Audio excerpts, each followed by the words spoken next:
ūdens klātbūtnē saimnieko šeit bebrs. Viņš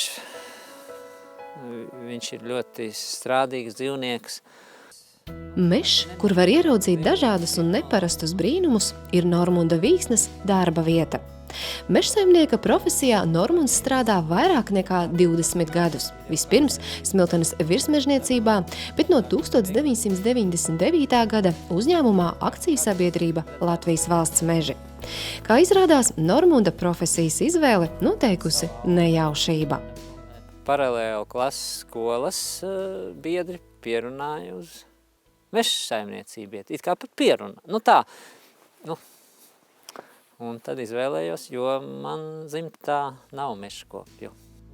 Normunda pārziņā ir 18 000 hektāru meža, kas atrodas 4 novadu teritorijās. Viņa darba pienākumi ir rūpes par jauno mežu. Mežs ir ne tikai koki skatam, kad mežs arī aug, veidojās, un mežs arī tad sāk augt lēnāk, un mežs arī kādā brīdī sāk atmirt. Un tad arī mūsu uzdevums arī šo mežu ir pareizi kopt, rūpēties par viņa veselības stāvokli, tā varētu teikt, un pareizā laikā, arī pareizā vietā, kā izplānot viņa nociršanu un novākšanu laikā, lai mazāk tiktu ietekmēta apkārtējā daba infrastruktūra. Smiltenes apkārtni daba jau apveltījusi ar savu burvību, bet cilvēka pieliktā roka to padarījusi vēl skaistāku. Kā to izdarīt, plāno Normunds, saskaņojot idejas ar kolēģiem. Darbus sabiedrības labā Normunds dara ne tikai sava amata pienākumu ietveros. Daudzas brīvdienas un vakari tiek atvēlēti no privātā laika.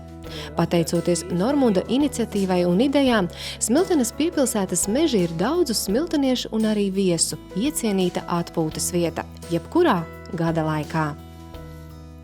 Un tad ar kaut kādu jūtu, kāds vecāks ir atvedis to bērnu šeien, un tad es dzirdu to sarunu, kad vecāks saka, pietiek.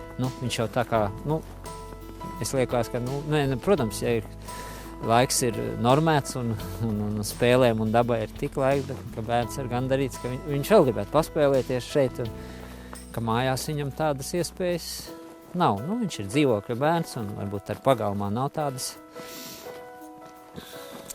Tas savukārt man šķiet dod jums gandarību. Protams, jā, jo... Kā bijis desmitniekā? Jā.